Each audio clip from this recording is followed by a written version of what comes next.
Hi friends, welcome to mini kitchen.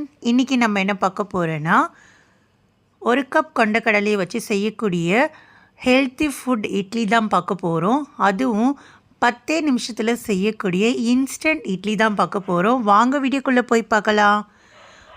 நான் கொண்டக்கடலையை நைட்டே நல்லா தண்ணியில் ஊற வச்சு எடுத்திருக்கேன். இப்போ நல்லா ஊறி இருக்குது. இதை நம்ம மிக்ஸி ஜாரில் சேர்த்துக்கலாம். அது கூட 2 பச்சை மிளகாய், 1 துண்டு இஞ்சி, கொஞ்சமாக கொத்தமல்லி தழை, கொஞ்சமாக தண்ணி சேர்த்துக்கலாம். ஒரு ஃபைன் பேஸ்ட்டாக நம்ம எடுத்து வச்சுக்கலாம். இப்போ பேஸ்ட்டு ரெடி ஆகிடுச்சு. இதை நம்ம ஒரு பவுலில் மாற்றிக்கலாம். மாற்றி நல்லா கிண்டி விட்டுக்கலாம். அது கூட 1 கப் அளவுக்கு ரவை, 1/2 கப் அளவுக்கு தயிர், 1 டேபிள் ஸ்பூன் அளவுக்கு உப்பு சேர்த்துக்கலாம்.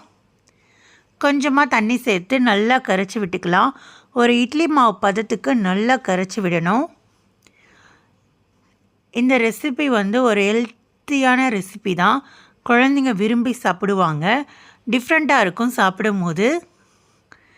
இப்போ நம்ம தட்டு போட்டு மூடி ஒரு 5 நிமிஷம் நல்லா ஊற விட்டுடலாம். இந்த சமயத்தில் நம்ம தாளிப்பு ரெடி பண்ணிடலாம்.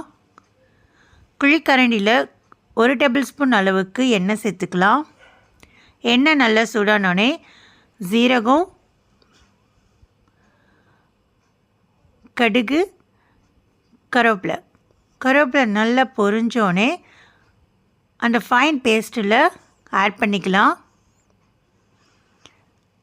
கரண்டியால் நல்லா கிண்டி விட்டுக்கலாம். இது கூட கொஞ்சமாக ஈனோ சேர்த்துக்கலாம். கொஞ்சமாக தண்ணி சேர்த்து ஒரு இட்லி மாவு பதத்துக்கு அந்த மாவை நல்லா கரைச்சி எடுத்து வச்சுக்கலாம். இப்போ நல்லா மாவு ரெடி ஆகிடுச்சு. இப்போ நம்ம இட்லி பாத்திரத்தில் தான் செய்ய போகிறோம். இட்லி பாத்திரத்தில் கொஞ்சமாக எண்ணெய் தடவிக்கலாம். இப்போ எண்ணெய் நல்லா தடவியாச்சு.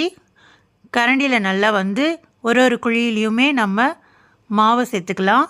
சேர்த்து இட்லி பாத்திரத்தில் வச்சு ஒரு 10 நிமிஷம் நல்லா ஸ்டீம் வர வச்சிடலாம்.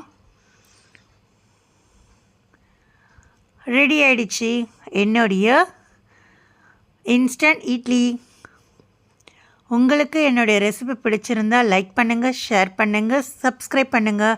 வீட்டில் நீங்களும் செஞ்சு பார்த்துட்டு எனக்கு கமெண்ட் பண்ணுங்கள்.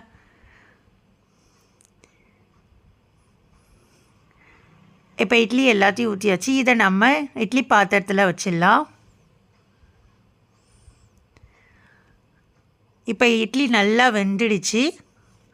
இதை நம்ம நல்லா ஆற விட்டுட்டு கரண்டியில் எடுக்கலாம். சூடாக எடுத்தால் தட்டில் நல்லா ஒட்டிடும், அவ்வளோ சீக்கிரம் வராது. இப்போ பாருங்கள், ஆற விட்டு எடுக்கும் போது இட்லி நல்லா வந்திருக்கு.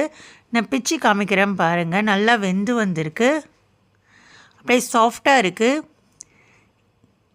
இந்த மாதிரி ஆரோக்கியமாக நீங்கள் செஞ்சு தாங்க. குழந்தைங்க விரும்பி சாப்பிடுவாங்க. அதுவும் லீவ் விட்டுட்டாங்க, வீட்டில் என்ன செய்யணும் அப்படி தான் தோணும். இந்த மாதிரி ஹெல்த்தியாக செஞ்சு கொடுத்தா குழந்தைங்க உண்மையிலுமே அவ்வளோ விரும்பி சாப்பிடுவாங்க. ஈஸி ஹெல்த்தி பிரேக்ஃபாஸ்ட் ரெடி ஆகிடுச்சு. Thank you friends.